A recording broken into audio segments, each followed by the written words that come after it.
Hello and welcome to Weekend Projects. I'm Bree Pettis, and every week I bring a project that you can make over the weekend. This week we're going to make a foxhole radio. During World War II, GIs got really clever and made up really cool radios that were super simple so that they could listen to radio stations.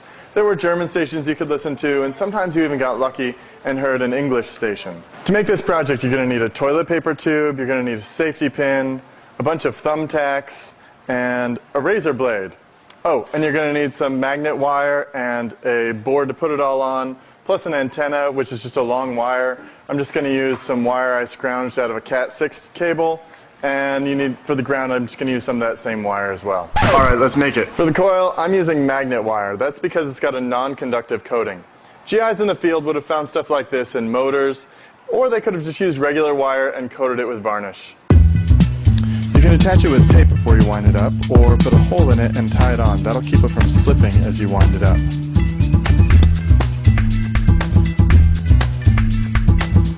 I'm trying this again, and I've poked a hole in here so I can tie the wire on, and now I'm just going to slide this over the drill press. It's going the wrong way. That definitely didn't work, and so I tried it with a hand drill, and that definitely didn't work. You've got to hand wind this thing. The next thing I did is I put the whole thing together according to this schematic. I'll include this in the PDF so you can check it out. Alright, so I've got my coil here, and I'm using paper clips and thumbtacks to attach things together. There's no soldering involved in this project. You can just wire everything up. This is the detector, and it's got a cat whisker and a razor blade. What you've got here is you've got a safety pin and a little pencil lead here. This hooks up to the antenna, this hooks up to ground, these hook up to the earphone, which I've got right here. Okay, now I just tried this out and it didn't work. And I think the reason why is that this razor blade has been blued. They used this special type of blued razor blade back in World War II.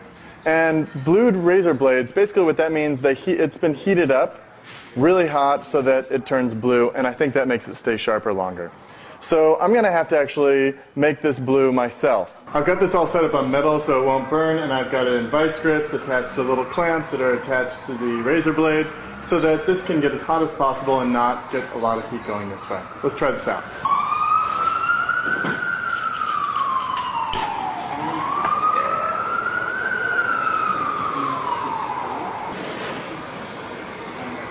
Alright, now I'm by the window, and I'm doing that because I've got the antenna going out the window and the ground hooked up to the radiator here as a ground. And what I've done is I've taken the little cat whisker and I've adjusted that, and now through the earphone I can hear radio. It's like a talk radio show. I can just faintly hear it, but it's enough to understand it. Okay, I'm going to go ahead and hook this up to the camera. I've attached a little jack from a headphone, and I'll plug this right in.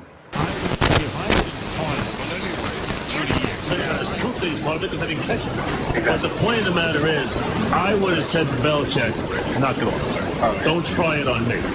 Yeah, you know, and if he did it, I'd set it up that he got caught. But I would at least give him a chance to knock it off. This is a great project for you to get started in radio. This is the same radio that GIs used as they were in foxholes in Europe. And it's really simple and really fun. And it doesn't use any batteries. All the power comes straight out of the air, the radio waves. Okay, go out there, make yourself a radio, have a great weekend.